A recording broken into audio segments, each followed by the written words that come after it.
Great. So you were just Well, telling me that you were, that was the intervention of magic. yeah, Messing with us. yeah, Yeah, so I was playing with worldviews. I was trying to figure out what's true, what's not, and I just thought, okay, well, if this guy's enlightened, then maybe he knows. Like, if somebody knows, this person should know. So I go there, and then I would kind of fast forward a little bit. But it took a few years, but in that first visit, I kind of finally got in touch with my grief. It wasn't at all what I expected. I thought I was going to go and learn to levitate, or go into altered mind states. I don't know what I thought, but I thought yeah, I was yeah. going for something wacky, and my teacher Right, was just, right. get your feet on the ground, tell me about your relationship with your mother, with your father. It was like so practical. It annoyed the heck out of me. I was just like, that's not what I came for. I want the magical, mystical, weird stuff. I don't want you to talk about my parents. That's annoying. They're Um, boring. Ugh. yeah, and it hurts basically, unconsciously. Well, right, and that was probably part of the point, was being with Was that, indeed. Exactly, which I exactly. And so, imagine may have been, related to the thing the shopkeepers were pointing at, in that oh, definitely, it's like, definitely. if that grief was so visibly there and repressed, it's like Mm. it would almost be hard for anybody of presence to sincerely engage with you without Oh yeah, acknowledging it. Like, it would be kind of there'd be a bullshit quality definitely, to it. definitely. And connected with something. It connects with another recorded conversation I had recently on circling as sort of not pretending. But Yeah. I think I made another connection as well. Oh, yeah, yeah, yeah. I was saying to a friend of mine, um, Michael Smith, who's also in our Twitter scene, and who I've also had some recorded conversations with, and who's also into this whole space. I was saying to him something like, I feel like there's a way I want to start conversations where it's like, almost ritualistically, where we kind of go, so everything. Yep, Mm. everything. There's sure a lot of it. Yeah, there is. Well, what do we do about it? Well, I don't know. Oh, I don't know either. Well, where do we start? And kind of like having that as a sort of Yeah. dialogue, as kind of the way Nice. of opening conversations. Yep. And I continue to think that there's something very beautiful about that. And I could see how it tickled you just now. Mm. And Michael had this really interesting response, which was, well, I think we kind of already have that. Goes something like, how are you? Yeah. And I was like, Yeah. whoa. Oh, how And am I? Whoa. well, and I was thinking about it earlier today when, I went to the uh, post office to mail something, and I was, writing an address on an envelope while somebody else went to the counter, and he greeted the person at the counter. He said, "Hey, how are you?" And I was struck, like, oh, I've actually had 3 interactions with that person at the counter yet, and I haven't said, "How are you?" Mm. And I'm sort of like, and also I could imagine, if you're working at a desk like that, you might get sick of saying "I'm fine" all day. Yeah, right. So Right, right. it's not like I feel like I should have asked the question, but I was sort of like, I Yeah. was just kind of feeling into it. Mm. And that's, that's a context in which, like, how are you is sort of like, there's a degree, because you're relatively separate, right? Mm. Sort of, there's the degree to which something would have to be not okay for the person to say, actually, Mm. things are not okay. Mm. They would have to be very not okay, to the point Mm. you'd probably already be able to tell. It would be like, Yeah. actually, there's a thing on fire. I got to go take care of that. Mhm. Like, Yeah. oh, okay, good, good. Glad you're taking care of that. Um, and so, but with somebody that you're much closer to, you might see them for the first time in a while and be like, "How are you?" Mm. And they might be like, "Oh, actually," and something arises Mm. Mm. that Mm. it was true to not mention the last 20 times somebody said, "How are you?" Mm. Because there wasn't likelihood of that something being met. There wasn't the right space It wasn't for the it right to rise space. into. And Yeah. I've sometimes noticed that even in those situations, it's sometimes possible to be a kind of honest without Mm. going into detail. You say it's Yeah. like, Yeah, like sure. taxi cab drivers, like, how are you? And it's like, life's a lot sometimes. Like, okay, Yeah. right? Like Yeah, exactly. It's that's not like like, a yeah. I'm not fine, but it's not Yeah, your problem. right. Right. Like it's establishing like I'm over here, right? But it is also Mhm. establishing a kind of distance, like it's saying there's something going on for me that I'm actually not going to tell you about. Mhm. And later, I think in the conversation with Michael, where I was pointing this out to, where I was talking about the, let's be with everything kind of way of opening conversations and so forth. He was speaking to some pain. He was like, yeah, there's some pain in me that like feels like it's never really been looked at or addressed or something. And moments later, I was like, how are you? Hmm. And he was like, I, I guess I'm actually not okay in some way. That Hmm. like it was like there was something I asked the question deeper Yeah. than it had I ever see. been asked before, at least in some direction, Yes. like in context. And it sort of allowed him to notice this pain that had felt really unseen because there'd never been a moment to reveal it. Hmm. And yeah, so I was struck by that story when you were describing the experience of encountering um, your teacher and encountering the Plum Village scene, and there being this sort of sense of it creating this space where you both could and also kind of had to, if you wanted to stay in that space, uh, open that boundary, Yeah. which is partially a boundary internally, some part Yeah. keeping out some other part, and was also partially a Communication. boundary with the rest of the world. Yeah. Yeah. Yeah. Yeah. Yeah, and so that is what happened. I mean, I had a kind of volcanic experience that first time getting in touch with grief, and then learning how to be with grief but not be drowned by grief, and then all of the integration that entailed. But then, so I kept going back. I kind of felt like it saved my life, and then I kept going back every year, once or twice a year for retreats and so on. And eventually made the decision to ordain quite a lot later, like Mhm. 9 years later, Yeah. um, Wow. 9 years after my first visit. And but so the bigger point How that I many was trying years to make, ago was that? now I've been a monk for 15 years now. Okay. Yeah. um, and So the first time I went was whatever that is, 24 years ago.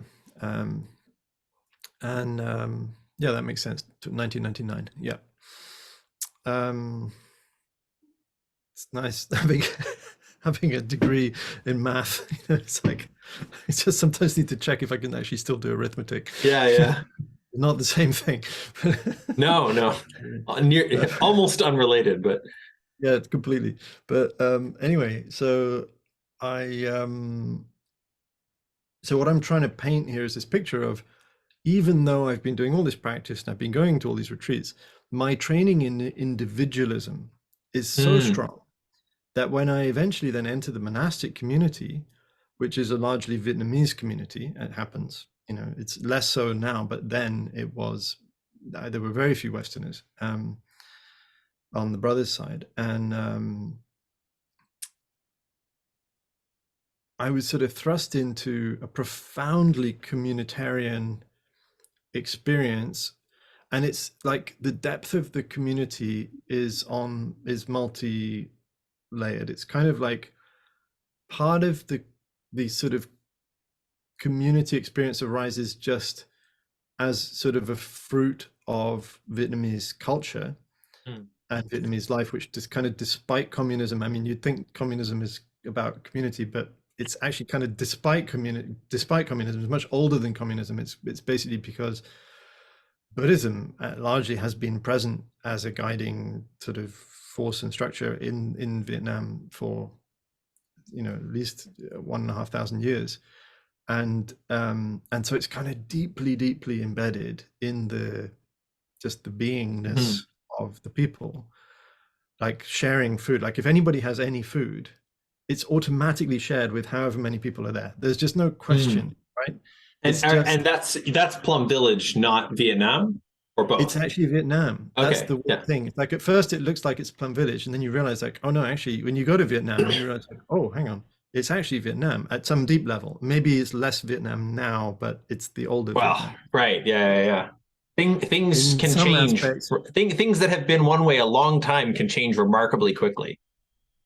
right, Have right. you? Although if you scratch the surface, they're still there Right, in right, a right, bigger right. way. Have you seen any of Richard Sorensen's stuff on pre-conquest consciousness? I don't think so. Oh, I got a link for you. Pre-conquest. Okay, Um, that could be interesting. yeah, he is describing a series of transform. Basically, it was an anthropologist who found his way into societies that had had a kind of continuity with their past for a very long Mhm. time Yeah, and were embodied to a degree that we would have trouble fathoming. yeah. And embody doesn't even capture it, but like Right. they had that kind of unitiveness that he describes how like a a child would be like going off in some direction the mother didn't want and would just stop and turn around at the point when the mother like changed her breathing slightly, right? Yeah, Which yeah. gets at the bandwidth thing, right? Like Sure. What's you going know, on? and Yeah, that's I it's mean not that's one Sorensen thing. from the outside trying to piece Yeah, together like how the communication is happening, right? But is it the breathing? Nah, it's the whole thing, right? yeah. Um, and so anyway, he watches. I think Mm. more than one such society. Somehow he was going around little islands in Indonesia or something like that. I forget the details. He watches these societies lose that Yeah, in contact with Western society. right, right. And it happens remarkably quickly. He's like, yeah, there was a week where Colonization. everybody went Yeah, crazy, and after that, they were all individuals. yeah. Yeah. Like, and anyway, The something politico, right? important in this The mind overall topic virus. of pardon. Yeah, the mind virus. Right, right. And so it's like, okay, if they were in some kind of non-dual mode, Mm. but it was a kind of not naive non-dual mode that like can't maintain itself in contact with dualism, Mm. We then need something much more robust. right, a description of what we're looking for is Yeah, that, but yeah. also With this. it can interface Yeah. with this. Well, and it's transcend and include, right? In Yeah, the Wilbur sense, it's kind of like we need to yeah, not go back, but forwards. yeah. But Um, forwards may have something in common with a couple steps ago. Yeah. exactly. So, and So yeah. I think like, and I'm not saying this, to exclude other, realities or other experiments that are happening, but I think that is what's happening in Plum Village. Mm, I'm saying it's not, I'm certain that it's not only happening in Plum Village, but I'm also pretty clear that it is happening in Plum mm, Village, to one extent or another. And yeah. it's been it's really really amazing that a lot of it, like a lot of my early learning as a monk, was around, it was really kind of like your boat experience. It was that type of thing in me that was constantly getting challenged.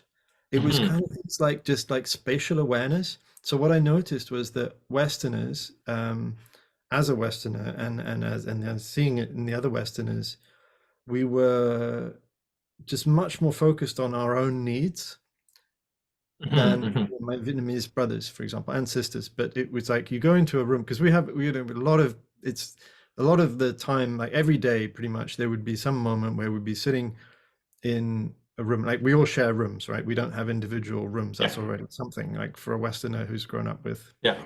house and stuff, Yeah. bank account and all that kind of stuff. So you let go all of that. You got no more bank account. You got no more car. You got no more house. You got no more money. You got no more Yeah. stuff.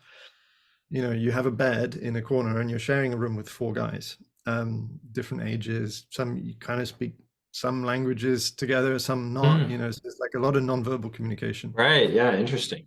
And what is just overwhelming, so that like what is shared is a practice, right? So that's Like in our written exchange, I was referencing this thing called the Six Harmonies. Mm-hmm. So this, in a sense, is kind of one proposal for what might be, in a sense, like preconditions for collective awakening. They're like these are maybe not sufficient, but maybe they're necessary conditions. Mm-hmm. Um, and I don't know, like if they really are necessary, but there are, you know, maybe we don't even need to say that, but they're just like one let's just call it a hypothesis. Let's say there are these six things, and it's a kind of hypothesis for what a kind of structure that might give rise to something that we could call collective awakening. So the first is just physical presence, right? That you actually live together, like you live under one roof, like Mm-hmm. in some sense, like you have to have shared physical presence. So, there's a lot of talk these days about online communities, and that's fine. And to one extent or another, there is some sense of online community, which can be good. But I think even if we do have online communities, it's good to get together, like from time to time, as much as possible in different subgroups. And ideally for even pockets of those online communities to actually live together and like plant roots and like literally just Mm. plant stuff on the ground and like share things. So that living together is kind of like um, there's accountability, there's showing up for each other, there's just like sensing, there's just a lot of sensing. I Mm-hmm. would go into a room and I'd be kind of like, okay, I want a cup of tea. It's like, how am I going to get a cup of tea? And but what I wouldn't notice is like the whole circle. It'd be a circle of brothers sitting there on the ground, and they would all like shift and accommodate to make space, and just like their consciousness was broad and Yeah. spread out. Mine was narrow, and Yeah. Yeah. Yeah. I was thinking about me.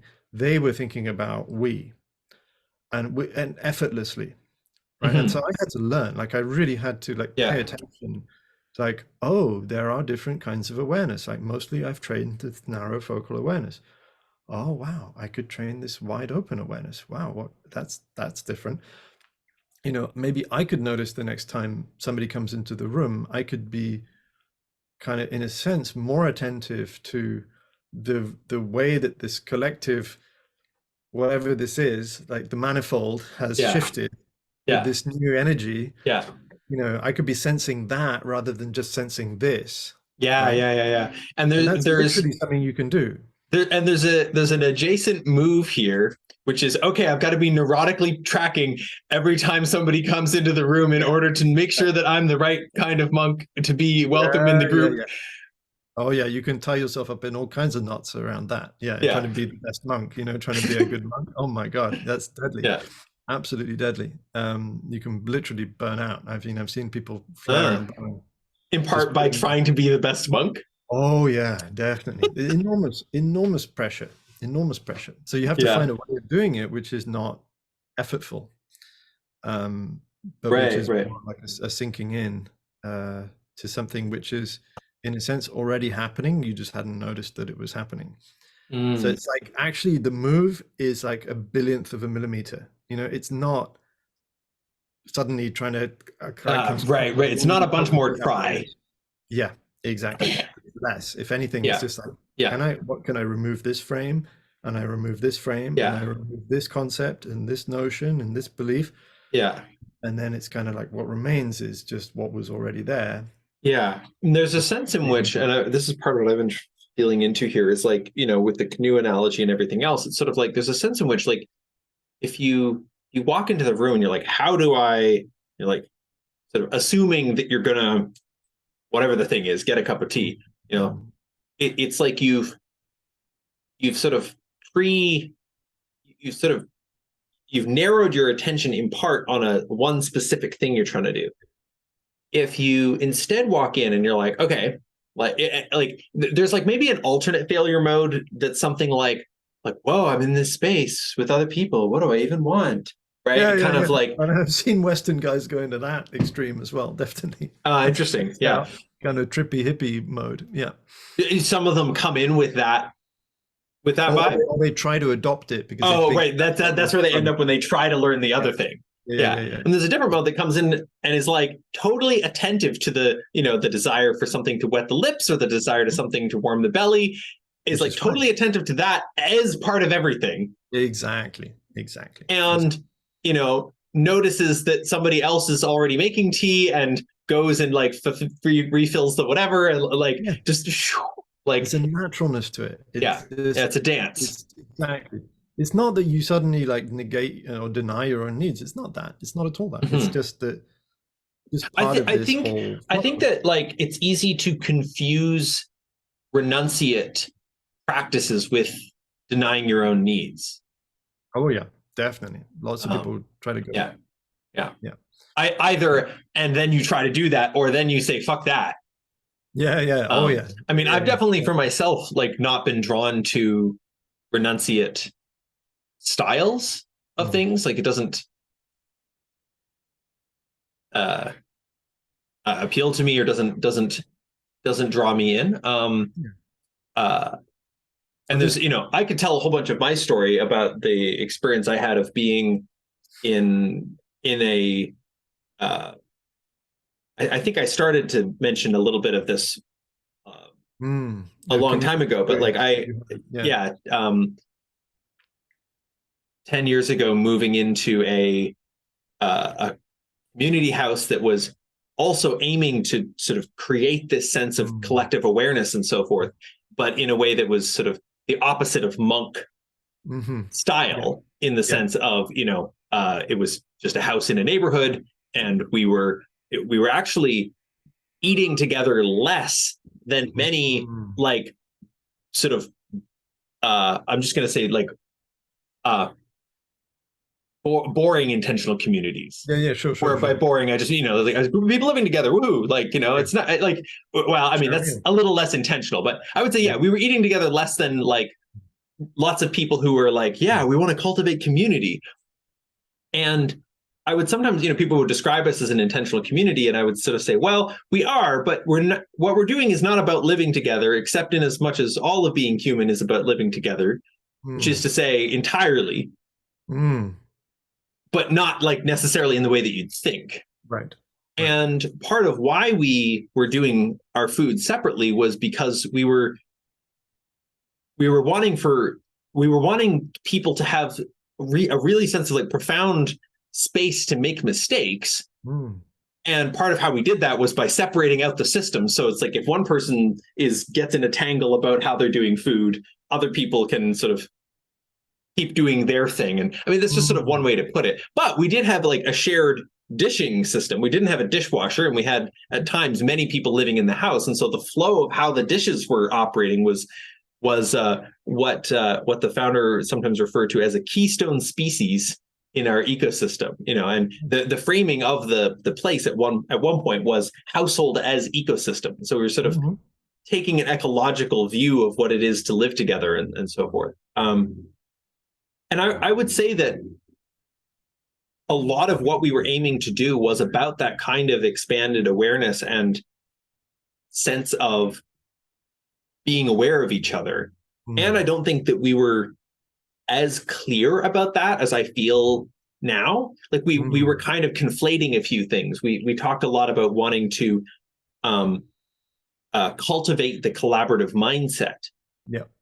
but there was the sense that you were supposed to sort of choose the collaborative mindset, not the coercive mindset.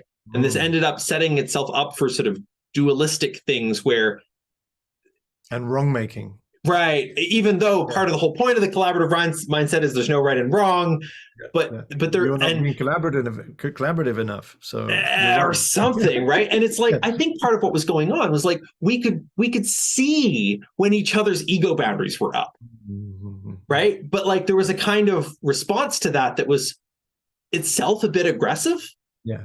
at Yeah. times, or passive aggressive on whatever Mm. level, or was Mm. somehow sort of trying to get the Mm. other person out of it, Mm. rather than when I think about the canoe sort of example, it's like, why is somebody going into their ego in the first place? It's like because there's something very precious to them that they don't Mm. trust that will be cared for by the whole. Right. And so it's like, okay, well, if somebody's walking into the room egoically, you know, they don't trust that the room is going to care for them. Yeah. And the room might not even be other people. They might walk into a room that has nobody else in it Mhm. egoically, Oh yeah. somehow othering the Yeah, yeah, yeah, but yeah. yeah, so there's this anyway, lots more that could be said about that, but overall, yeah, I liked how you framed it, and it's interesting to hear the parallels of that, because I think that Mm. that was something that's something that people noticed. I mean, it was an interesting arc that many people followed with the scene that we had in Waterloo. There is still a scene there. Mm. It's in different houses now. It's actually sort of moved into multiple houses, as it must if you want to scale and not like buy a big piece of land. Yeah. Um, and people noticed, like they could feel sometimes even just in their skin when they walked in. They're like, oh, there's a way in which this place is like trying to welcome me that other places I've been are not. Mm, Like they mm, could they mm, could sort of feel it. mm, And over time, people, including myself, got into these tangles where it was like, okay, this place will welcome all of me except the parts of me that don't know how to welcome it. mm, And that's sort of inherent, but it's also like something's like I found myself being like basically I found myself oscillating between being like wildly open and being mm. guarded and closed. Yep. And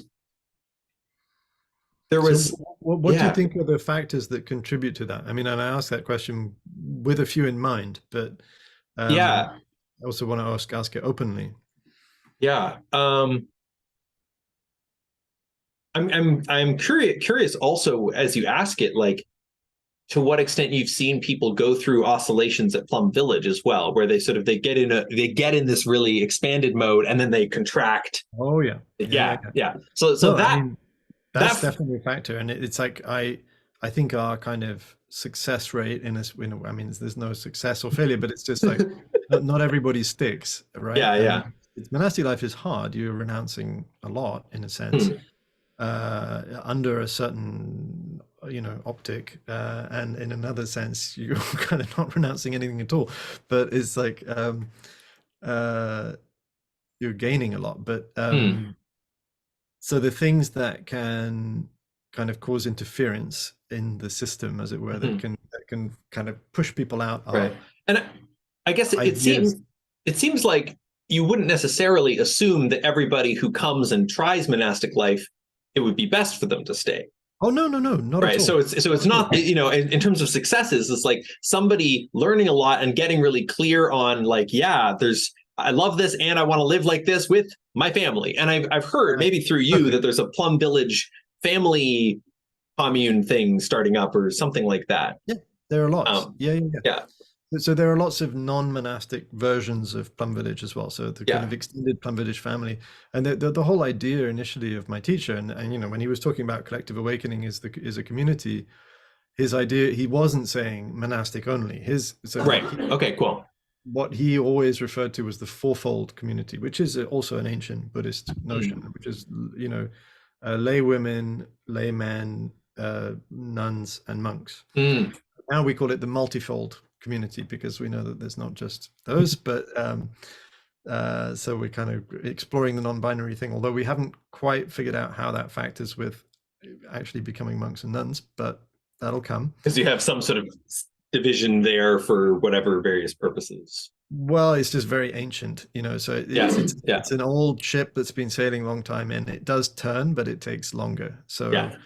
there's things like the bhikshu and bhikshuni precepts, which is what the body of precepts that you receive when you become a fully ordained monk or nun, includes a kind of set of questions that they had to ask the ordinees, and this is like from the time of the Buddha, which includes things like, are you a real man, are you a real woman, are you a naga, are you a are you a demon, are you a Oh, interesting. like there's this very, very like traditional set of categories, and it only has like the only way through that gate is if you are either a man or a woman. Oh, interesting. Wow. So if we were to be able to, and we want to, like many of us want to be able to welcome non-binary folk into the fold, as it were, to find a way for them to live monastic lives, and there are people who want to do that as non-binary and who identify as non-binary.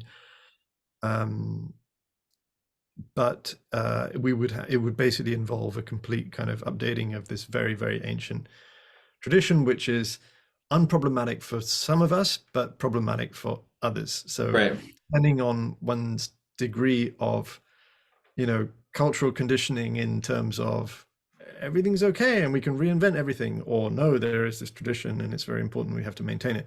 So, basically the older generation from Vietnam is kind of like, you've got to just keep this, and it's very sacred and it's very, yeah. And well, you've got to and maintain it. it's an example of something where, in terms of like a shift to memes passing through more consciously, it's like, the it's very easy to throw babies out with bathwater, Absolutely, when you do absolutely. that. So when I say that, I don't mean to ironize them or to say No, that no, they're it's not at all. No, yeah, really something for me to learn, like to recognize, like, yes, this is a community that has existed in a sense continuously for 2,500 years.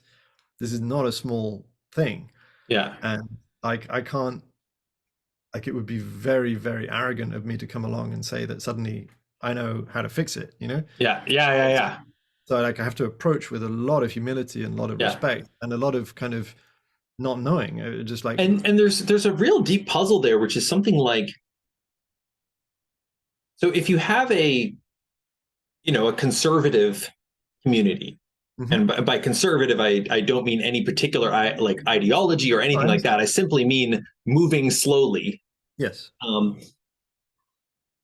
And functioning well, it will invite people in and say, this is how we do things here, and if you want to stay, you got to do things like this, and we'll give you some time to learn, but like, this is how it's done. And if you want to question how it's done, you first have to experience how it's done for a long time before you stick around long enough. Yeah, exactly. You've got to feel how what's working works before you make attempt to make changes.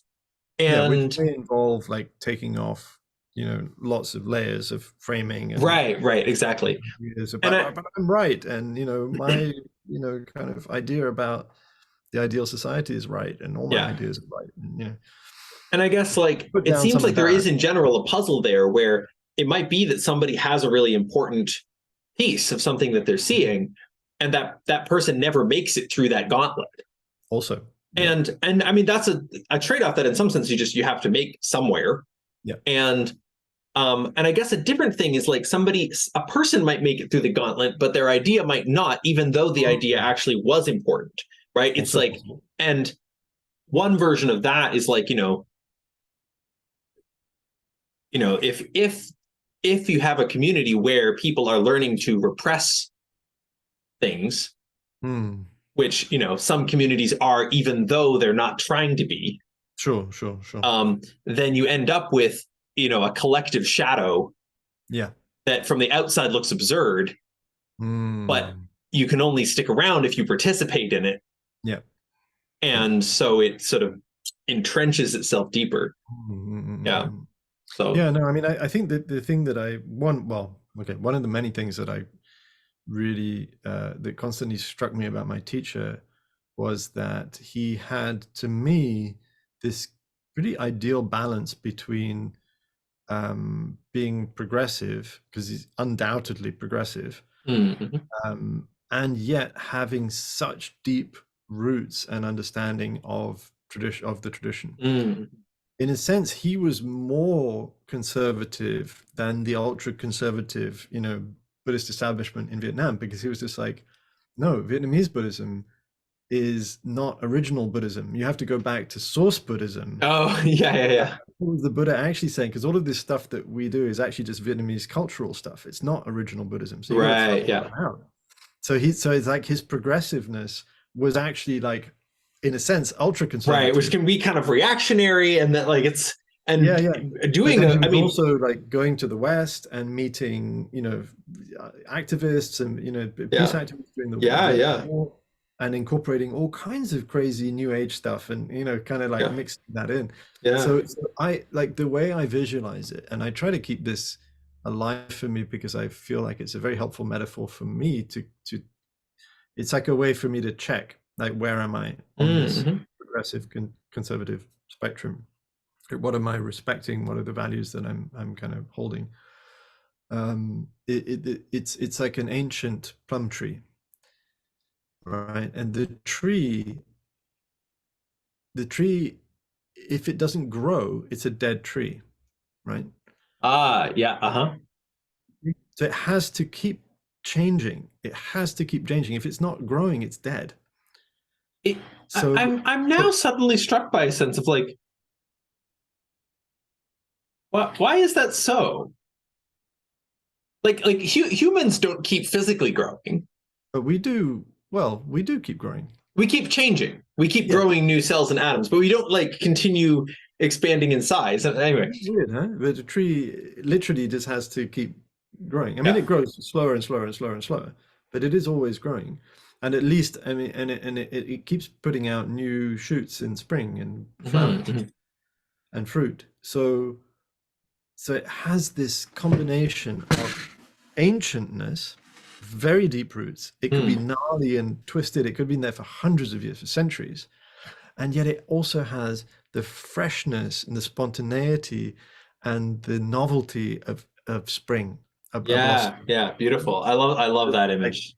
that's what I try to keep that sense Right. of. And from that perspective, it's not like, it's not necessarily, spectrum is one frame on progressive and conservative. Right. And it You doesn't could have you to could be. describe them as two spectrums with a 2 by 2, blah blah blah. But Yeah, yeah, like, yeah, yeah, yeah. but like, there's a way in which, and I'm feeling the resonance of the bandwidth thing here again. It's like if you just if you just try to be the tree, Hmm.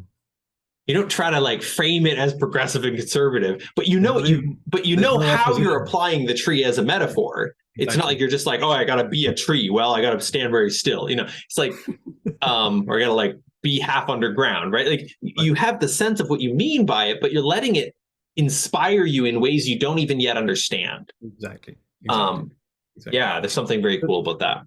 so there's something in a sense like, we've practiced in this time together, expanding awareness, right?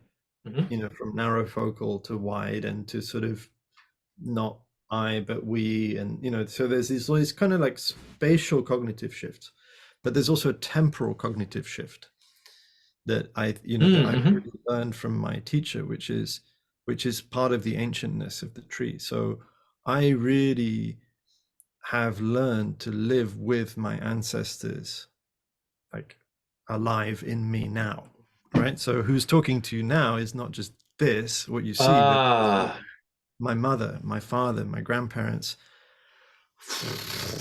like the vastness of this lineage, not only genetic, but also spiritual. Like, my teacher is here. right. You've got the spiritual lineage. You've got your Yeah, genetic lineage. You also have the cultural lineage of your parents, cultural. which is, Yeah.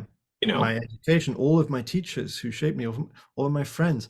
And in a yeah, sense, there's the land lineage. There's this, like, the places where I grew up, the trees, the yeah, yeah. animals, the sky, the stars. It's Right. like, It's like all of that is talking to me right now. And yes, the me yes. that is talking to you has all of that Also, also. Yeah.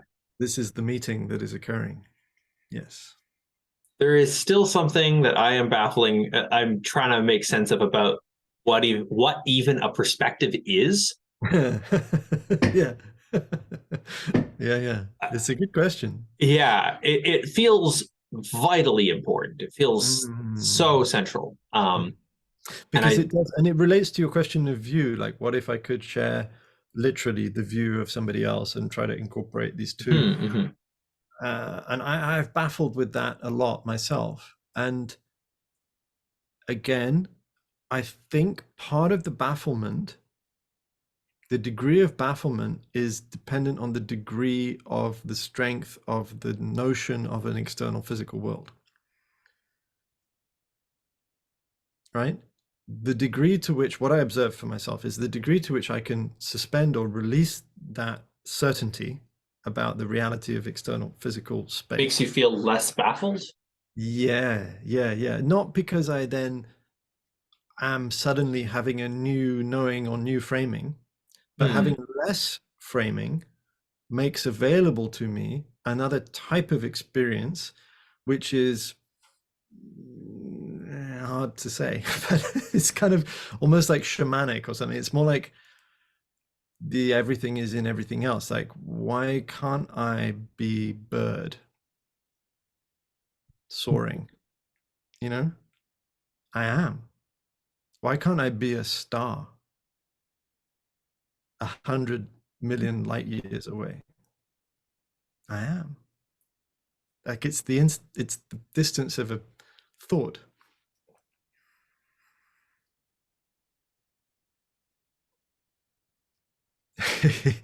I mean, maybe it is the physicalism that's tripping me up here, but it feels like there's something else that's just like, yeah, I don't know how to phrase it aside from just like what is a perspective? And there is, there is clearly something that we mean when we say I have one and you have one, and they're different. Mm, mm. But also, I have many, Yeah. and you have But many, and I what have a if, different one now than I did when I said I have one a moment ago. yes, but what if yours is already in mine and mine is in yours? See, they might not be as separate as we think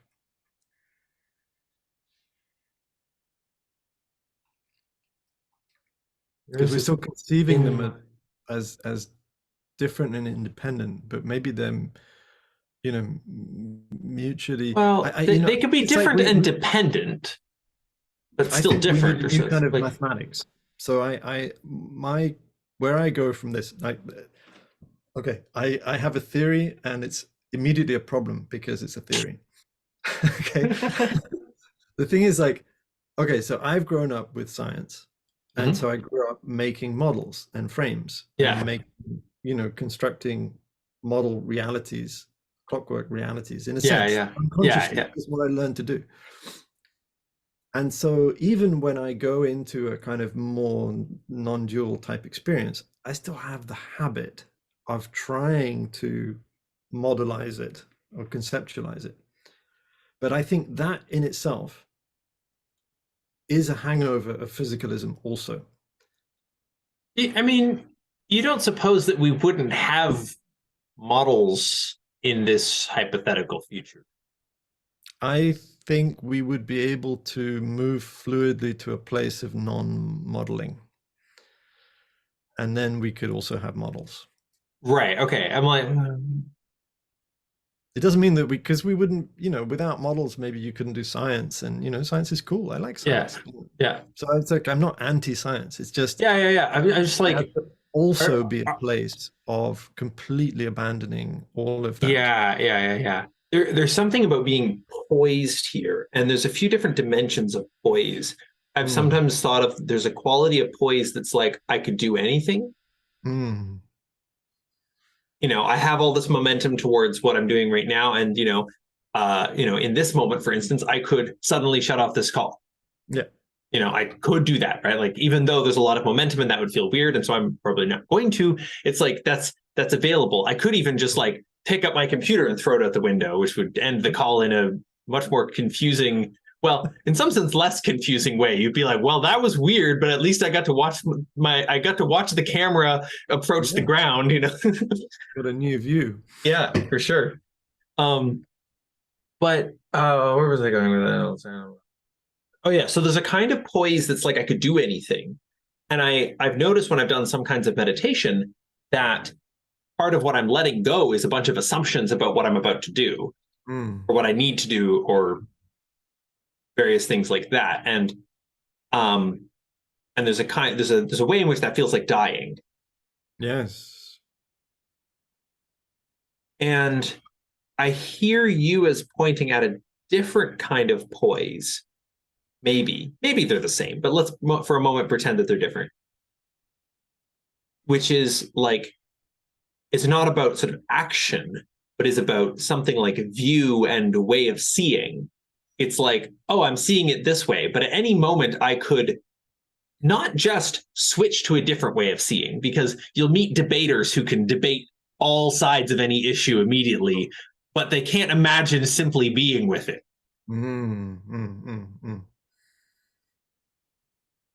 So there's this different kind of poise that's like, oh, what the fuck's going on at all? And I'm not trying to know either. Yeah, yeah. But I'm also not trying not to know. Yeah, yeah, yeah, yeah. So in some sense, you could say that they're both letting go of a kind of try, but they're different kinds of try. And we could maybe say, there's actually three. One of them is perceptual, one of them is, action oriented, and the other is like sense making or some whatever. That would be another model. Yeah. I would like to wrap shortly. Yes, sure. I need to go to bed, actually. It's midnight for you. But this has been wonderful. It has been all kinds of truly wonderful. It has been very rich, and I'm so glad that we have it recorded because I'm very excited to share it with a bunch of people. Cool. Yeah. And yeah. Oh, anything else to say before we wrap? Well, I just love that this is happening. I love that there is this in the world, whatever the world is, but there is this something is arising. There is this as the world. Yeah. But it's just like, dipping a toe into the historical dimension. It's kind of like, well, there's a lot of grief and suffering and torment and trauma, apparently, in one level of framing of things, and that's real. Like, it's not that it's not real. It is real. It's real for a lot of people. And our planet, there's a kind of all different dimensions of planetary crisis going on. And for me, the arising of communities, and I put the emphasis on communities, plural, like all kinds of, like a whole spectrum of wonderful, magical, weird, crazy, all different types of community, I think is probably the most important thing that we can do. And I really like John Vervaeke's term ecologies of practice. This is a really, really important thing to get with, because a community is not just the living together. So I mentioned one of the 6 harmonies, but the other ones are important. So I just briefly run through them, because I think this is a kind of DNA that could be borrowed by others. Yeah. So it's like living and practicing together, sharing material resources. This is very challenging if you're not a monastic. Like, if you're not a monastic, it's like, it's pretty easy because you just don't have anything. So, you're automatically sharing everything. But it's like ecologically, it's very sound, because you just have one washing machine instead of 20 washing machines. You have 5 cars instead of 20 cars or 40 cars or whatever. It's like you can share stuff, and it's just, you just need less stuff. I've practiced, like, when I go out for dinner with people, it's quite common for people to be like, okay, cool, so who's going to pay and who's going to Venmo who? And I've been exploring investing some of my resources and saying, I got it. Great. Beautiful. It's like, you can get a future one if you want, but it's sort of, it's not like, we're not going to keep tabs of that. Yeah. Like, there's a bigger trust. Yeah, there's I'm going to see you again. I don't need to square up right now. Nice. It's nice. So that feels like, I mean, concretely, one simple way that people who are not in a monastic, thing can sort of have that feeling of sharing. It's like, so an offering. Had a proposal. Like, we have a publishing house called Paradox Press, and they're based in Berkeley, and they're all lay people, and it's a little business, right? I clearly need to connect with them. Oh yeah, check them out. Yeah, they're great. And they're always looking for new authors. So, go and visit. They're very cool. I am looking at publishing a book. All right, well, go. You should talk to them. Yeah. Okay, so he had a proposal, which was too scary for them, right? So they didn't adopt it. Like, they basically resisted this model. But his vision was basically, it's kind of like, you ever read Stranger in a Strange Land? Heinlein, they at the end, they have this commune where basically they have all the money in a pot, and when you go out, you just take whatever you need out of the pot. Oh yeah. That's the money. So his vision was that, is basically nobody has a salary. everything goes into a communal pot, and when Oh, yeah. you take Wow. what you need, like if your kid needs an operation and you need $20,000, you take $20,000, right? And everybody's okay with that because everybody knows that that's just how it works. And when you have a need, then you'll be Yeah. able to pay. But that was like terrifying for people. Oh, It yeah. just, that's like a degree of I sharing I resources. I It's like, want to have a group of people that I would be happy to do that with yeah, in yeah. a sense. It would But be amazing, huh? You yeah. can see like how amazing that would And be if I've it was done real experiments community in really that powerful. direction with people. Like Yeah. there was actually one point at the group that we were so in the context of the house that I was living at, this which was calling itself a meta monastery at one point, so forth. Um, Maybe still is. I don't know. But at one point there was a couple of us who were living there ran some sessions of the goal crafting intensives that he and I've been running for a Oh yeah, while. yeah, yeah. Um, and we weren't and so yeah, we're still running those even though we're not neither of us is living there anymore. But at one particular point, I think this was in the middle of the pandemic. It was like we ran some in June 2020. Mm. We sort of got together after the workshop and we were like, okay, we made $10,000. How do we want to deal with that? We usually just sort of split it between us, whatever. And we were like, what if we put it into the middle of the ecosystem here Mm-hmm, mm-hmm, mm-hmm. and people could just use it? Amazing. And so we did that in the form of a credit card of mine that we Mm, gave everybody the password to, or incredible. the pin code to. Mm. And it was such a fascinating experiment that I was like really excited about. And I ended up being the experimental results. I don't want to say the experiment didn't work. I mean, Mhm. it It's a achieved what result. Yeah, you it got got a something. result. The Yeah, result was people mostly bought groceries on it, yeah, which made a lot of sense in the context of we were buying groceries as one group because there were eight or so right. of us, and it was the Actually pandemic, and living so we were together. doing one Yeah, big grocery run. It sort of made sense to put that on the card. beautiful. Um, so that was like people mostly bought groceries with it. We had to get our boiler replaced, like Great. hot water boiler, and that was just like an obvious thing to put on that card. Yeah, But nobody was tracking how much money had been spent, yeah, and I was beautiful, like, "What?" beautiful. Like, but no, but like there was a finite amount of it, and Yeah, it was yeah, actually sort of disturbing to me that nobody was keeping track of it. yeah, yeah, It's just yeah. like it's one thing if you reach in the pot and take out, you But you know, can see how much is there. and you can Yeah, see how much is there, yeah, sort of. I mean, it's maybe yeah, loose, you can't yeah. count it instantly, but there was something about people were just sort of like, ah, yes, well, and then we'll spend the money. And there was not that I saw very much reflection on what it felt like, which is Yeah. weird actually for that group. Now, maybe people were reflecting. Like I stopped being in a lot of the group conversations around that time. Like that was shortly before I moved out. So maybe they were reflecting on it a bunch and just not with me in the room. Right. But given that I was still part of the ecosystem, even if I wasn't in the core conversations, I would have liked to at least know that that was occurring. Yeah, yeah, yeah, yeah, And yeah. and again, it was a credit card, so like they weren't going to find out if they'd gone over the total amount, Yeah, right, right. right? You can blow right So past it. Yeah. so it's like there was a kind of non-information flow happening there, but it was a cool experiment and like feels very related to Mm, yeah. I definitely. feel very connected to you in all of that and yeah. Yeah, and I mean, I have friends who are non-monastics. There's, I have a friend Rufus who's created something called Life Itself, and they have like they run programs and workshops and do all kinds of stuff. But they're also trying to figure out community. They have Mm-hmm. a community hub in London. They have one in Berlin. They have one near Plum Village in France, and generally speaking, like money is just a big deal for people. Mm-hmm. Mm-hmm. It's just really hard because some people have inherited money. Some people, earn a lot, from whatever job Mm-hmm. they're able to do. Some people earn very little or nothing. Some people have debt.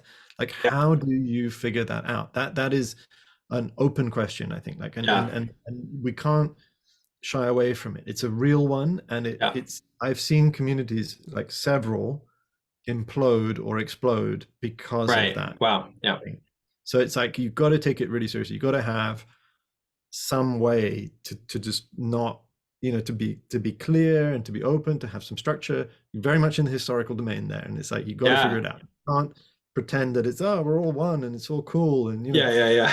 you Yeah. got to you got to have like practices and principles and structures and Yeah, yeah. agreements. If you try to do the naive thing, you either end up sort of exploiting from the top, where everybody Mm, actually knows that it's in fact not okay to do the things that sort of theoretically are okay, because yeah, yeah. like you don't get to do that. Right, right, right. Or you get sort of exploited from the bottom, where you get some freeloader who doesn't actually share any of the other values, but is like, "Hey, I can live here for free. This is great. Free Nobody's lunch. going to kick me out, and I get to just take money from the money pool. I got a new car now. This is awesome. I'm just going to drive off in that." Yeah, right. Right, right. Or you get entitlement, you get people but I did put in $80,000 and actually that I have more right to use the car than you do because, Right, right, I right. basically Yeah, paid for it. yeah. Oh, so many All things. different kinds of Anyway, you wanted to ways get that through all would, six. Let's I know. we can We, do a we could deep we could dive really on get all long. of them later if you want. So Number three. I just want to Okay. bookmark while we're here, Eleanor Ostrom's core design principles, of which she has 8. These are figured out from looking at mostly indigenous communities. So she won the Nobel Prize in 2009 for this work that she Mm. did. So she was trying to say, like, why is the tragedy of the commons total nonsense, right? So the tragedy of the commons is a paper that was published in the 60s by this guy Harding, who cites no evidence. It's incredible when you actually go back to the paper. It's one of the most cited economic papers in the whole of history. And people are It's just taking it for granted that like obviously this is how what happens. And yeah, there's a but weird he has self-fulfilling thing no where evidence. obviously it's what happens if that's what you think happens. And Exactly. so from its own frame, it yeah, blah blah It blah blah starts to blah. make itself true. But so she in 2009 and the years before, she was just like, I don't think this is right. Let me actually see. And Mm. are there communities in the world that can manage resources held Commons. in Yeah. common without private ownership? And if there are, which there are, and there are many, then how are they doing that? And so she was, looking at and trying to see like what did these communities have in common, and she identified these 8 core design principles that she found in all of these communities. Mm. Interesting. And so I think if we're going to start communities, it's really, really good to be aware of those 8 core design principles and to see like how much of that is also, you can extract it for communities that have evolved and that function, but that didn't set out with it. So they are analyzable, but what we don't know yet is a little bit of hypothesis. Are they actually generative? Could you start with Oh, those right, right, right, right. Yeah. principles and create a functioning community? We don't know that yet. That would be a hypothesis. But there are groups, there's a group called Pro-Social World that's making that hypothesis and trying to come up with protocols. It's very cool. Cool. But what's very interesting is that the 8 are very much overlapping with the 6 harmonies that Oh, we're interesting. trying to get through. So number 3 of the 6 is sharing values and ethics. So that means in a monastic community, we have to share the same, what we call precept body. Yeah. So we all abide by and take the same precepts. And so there's a kind of knowing, like there are people in my monastic community that I have, in a sense, very little affinity with, right? They could be, Mm. and I didn't expect that. I thought everybody was going to share kind of values and even taste and kind of attitude and a take on the world and environmentalism and all kinds of, I thought all this kind of stuff would be the same. Not at all. Like it's amazing, even though we have like the monks have 250 precepts, right? And the nuns have 348, it's kind of like, how is that possible that it seems like such a tight constricting thing that you have to Right. abide by, and yet there's so much space within it. Like people can be Yeah. so wildly different, and Yeah. yet all of that stuff is shared and agreed upon, right? So like even though like somebody's very different from you, and in a sense maybe you kind of don't even like them or something, but that they are abiding by these principles. And it's Mm-hmm. amazing, that knowledge, that the security and the kind of strength that gives you. Also, when you have to do stuff together, there's just so much that's shared. You don't even need to talk about it, right? Right. Because it's just Yeah. there, right? So of course we have lots of protocols for how to restore integrity if integrity is broken. There are degrees, so there are certain precepts, if they're broken, that you're just out, like that's it. Mm-hmm. No longer stay in the community. There's other ones that you can restore. There's different Right. degrees of Interesting. Yeah. that. Connects with Eleanor Ostrom's work as well. She always found that there were basically like ways of restoring integrity Yeah. Yeah. and sanctions effectively for people who broke the code. Mm-hmm. And graduated sanctions, so they have to be appropriate, and so on. Okay, so that's three. We share precepts, we share ethics, and so I think for a lay community there would have to be some kind of agreement on something. It wouldn't be the monastic precepts, but you'd have to formulate something that everybody could say, yes, I aspire to living by this. And that's kind of hard these days. People struggle with that. It's very difficult. Yeah, it's very difficult when you don't have 2,500 years of something. And yet it somehow got started in the first place. Are they all that old, or were some added over time? And it's interesting questions. Yeah. They were all generated by it's casuistry, right? It's case law. It's basically like at the beginning, they didn't have any precepts at all. They didn't need them because everybody was practicing perfectly and they were all enlightened and amazing. As more monastics came, there were some, they were kind of less, they were a bit more loose, and some of them started doing really weird stuff. And the Buddha was like, no, you idiot. You can't just show up and say you're this and do that. Yeah, exactly. Like having sex with a dead horse and like all kinds of like some of the origin stories of some of the precepts are hilarious. Like it's really, really funny to see the kinds of weird and wacky stuff the Buddha had to deal with and just go like, what were you thinking? Like, okay, so now I need to make a rule. Are you that stupid? Okay. So all of the rules came about like that. It was just somebody being really, really crazy. So I do question to what extent you need rules for all of those things. Like there's a principle. It's like if you're, growing a company or something and somebody does something that's like obviously dumb, like suppose you have a thing where at your company, anyone can just order books on the company credit card or whatever. And somebody uses it to order a bunch of romance novels. And you're like, look, that's not what we meant. And you knew that. Yeah. It's like one thing you could do is take away the book ordering ability from everybody. You abandon that program. Or like you institute a rule, you have to first check your book by the person. And it turns out that will actually stop a lot of, even just like this checking rule will stop a lot of books that you actually would have been excited about having people order, right? Maybe the person approving the books wouldn't have approved buying some spiritual book, but actually that is going to help the person be better at being in the company or something, whatever. And so I wonder if you really need all those rules, I guess, from that perspective. I'm like, maybe some of those actually should just be common sense. Yeah. Not that you should have zero. No. I mean, so my teacher, my teacher has issued us a challenge. So first of all, just to give you some context, he is literally the first monastic to revise the Patimoksha. Wow. System of rules, first ever. So there's even monastics, like some of the Theravada monastics don't consider us monastics because we no longer have the original Patimoksha. You guys are allowed to fuck horses. No, but we're in fact it's in a way it's like more difficult because we have precepts around mobile phones and right, yeah, cars. So his principle was like there's all kinds of situations that we now have to deal with that we didn't have before. So we need to have we need to update, and there's all kinds of precepts that relate to brother. I am too long full up. And sure. I will offer you a challenge. You can speak to me the remaining three, and each of them gets one breath.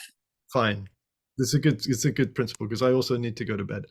So all of these things are infinitely branching, but shared insights and views. So when we have an insight in our practice, it is shared. Like we need to be in communication with each other about what's happening in our inner worlds. Decision by consensus. Okay, whatever form that takes, there's lots more that could be said about that, but decisions are taken together by some kind of body. And then the sixth one is basically some form of conflict resolution. So there are systems and principles and practices in place in order to resolve conflict when it arises, because inevitably it does. We are still mammals, and we do mammalian things. Well, and also just sometimes we want things that aren't compatible, which probably any beings trying to cohabitate would sometimes do. Yeah, exactly. Exactly. So there we are. Okay, cool. Well, I'm happy to go into those in more depth and do a bunch of riffing on them. Yeah. But Yeah. yeah, I want to sign off at this point. It's been a long call, and that's a lot already for one session. So thank you. Yeah. Yes, I'm excited to have whatever more arises out of this. Yeah. This. All right. Wonderful. Be Well, well. I Have a wish you good well. sleep. Yes. You and everything that Yes. is in your world. Right, which is totally different than all the stuff in your world. Oh, completely different. Yeah. No overlap there. I don't even know how we're talking, given that we're in different worlds. It seems sort of weird that we've got this like medium of communication. Yeah, it makes no sense. Yeah. All right, my friend. Take Take care. care.